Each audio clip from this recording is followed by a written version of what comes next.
Hello everyone. कहीं आपके पीठ में, कमर में या गर्दन में दर्द तो नहीं हो रहा है?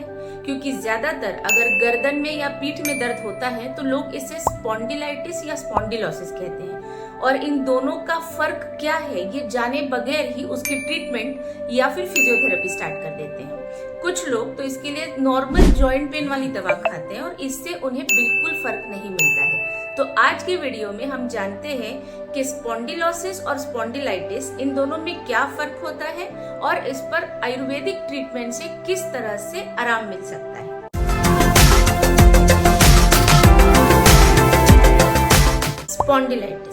स्पॉन्डिलाइटिस का मतलब होता है इन्फ्लेमेशन यानी सूजन।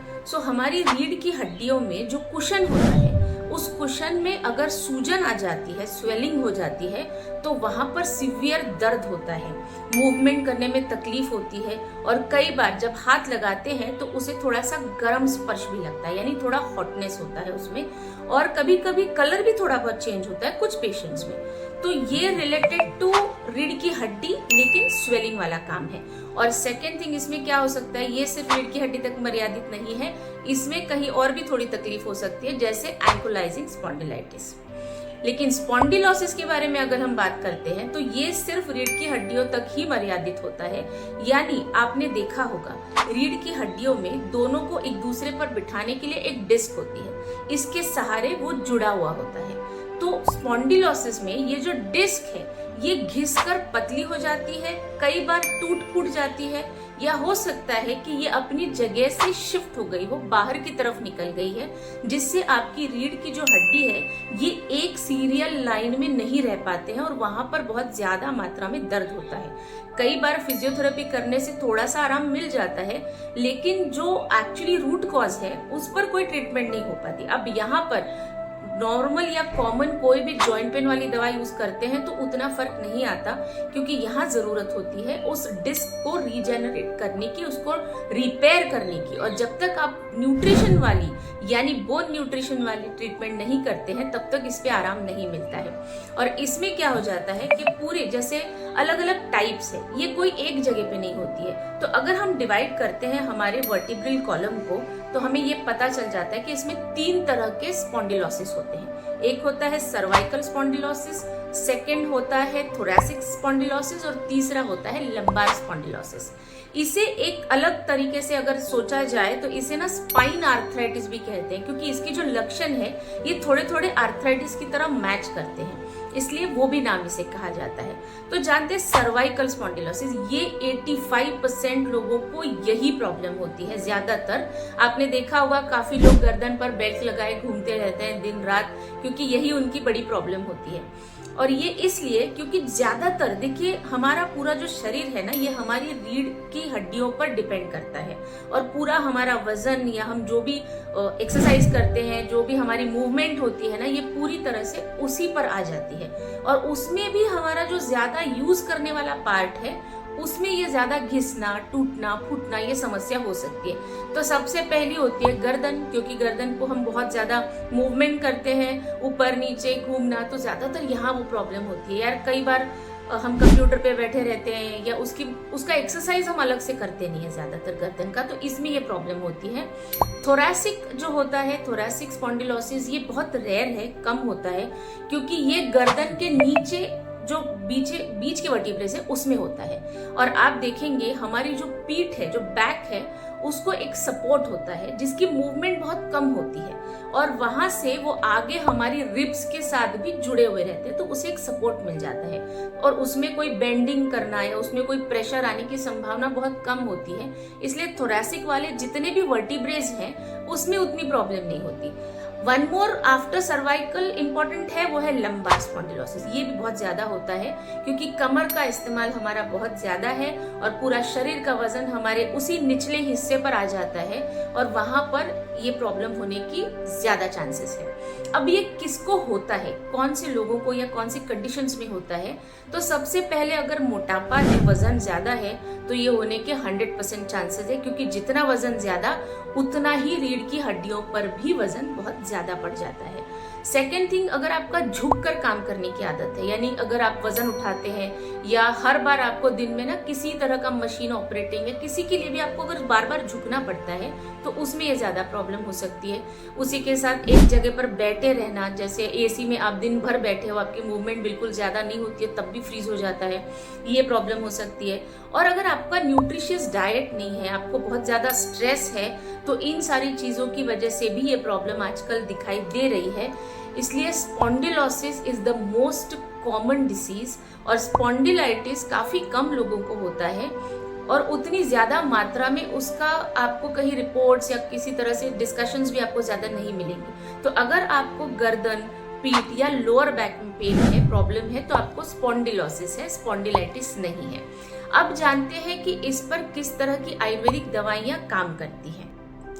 बाकी जॉइंट पेन की तरह इसमें सिर्फ दर्द दूर करने वाली दवाइयां लेकर फायदा नहीं होता है, क्योंकि यहाँ पर जो डिस्क जो पतली हो गई है या जो शिफ्ट हो गई है, इस पर रिपेयर करने की ट्रीटमेंट ज्यादा इंपॉर्टेंट होती है। इसीलिए जब भी ट्रीटमेंट लेते हैं तो जैसे रूमैक्ट टैबलेट, 2 टैबलेट दिन में 2 बार बहुत बढ़िया काम करती है। इसमें रासना, शिलाजीत, निर्गुंडी, पुनर्नवा यानी जो स्वेलिंग पर भी काम करेगा। मूवमेंट इंपॉर्टेंट होती है। देखिए बाकी जॉइंट्स में ना हमें हालचाल करने में प्रॉब्लम होती है, तो हम ज्यादातर मोबिलिटी पे काम करते हैं, लेकिन स्पॉन्डिलोसिस में मोबिलिटी का कोई सवाल ही नहीं पैदा होता, क्योंकि यहाँ पर हमें इम्प्रूवमेंट चाहिए, न्यूट्रिशन चाहिए, और जो डिस्क घिस गई है उसे कैसे हम अच्छा बना सकते हैं ताकि और ज्यादा समय तक हम हमारे रीढ़ की हड्डी को कड़क रखें और उस पर हमारा वजन बेयर करने की क्षमता बढ़ाए रखें, वो ज्यादा जरूरी होता है।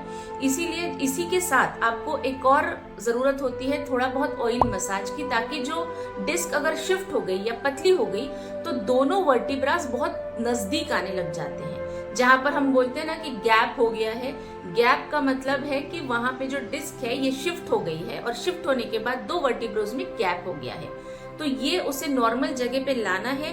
तो हल्के हाथ से रूमैक्ट ऑयल से मसाज करनी है रात को सोने से पहले।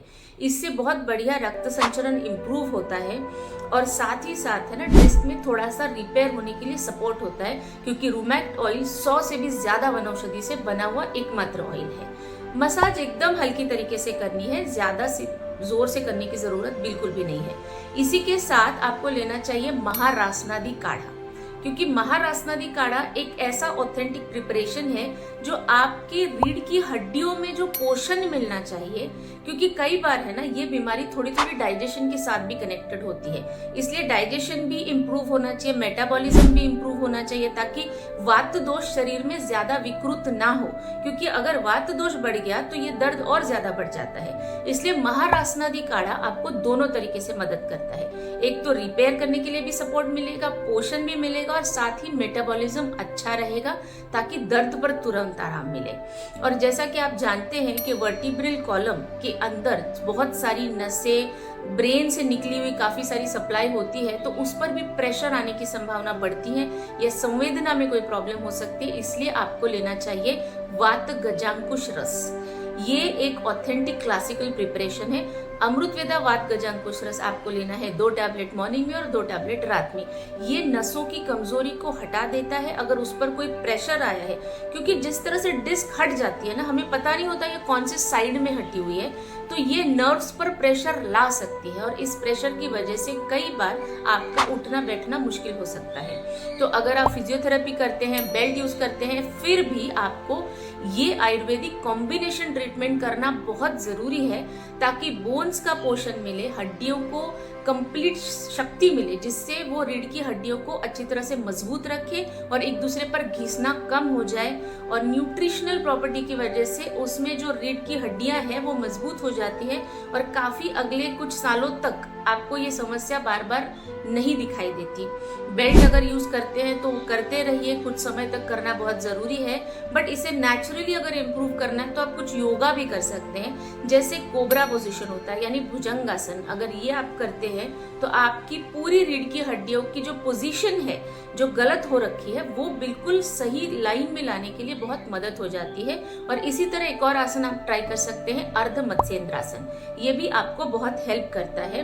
और सेकेंड थिंग, जैसे मैंने आपको कहा कि डाइजेशन ध्यान देना बहुत इंपॉर्टेंट है स्पॉन्डिलोसिस में, तो आप एक और चीज कर सकते हैं कि इन सारी मेडिसिन के साथ कैस्टर ऑयल, जिसे एरंड तेल कहते हैं, इसे अगर आप अपने रोज के रूटीन में इस्तेमाल करें। अब इसे कैसे कर सकते हैं?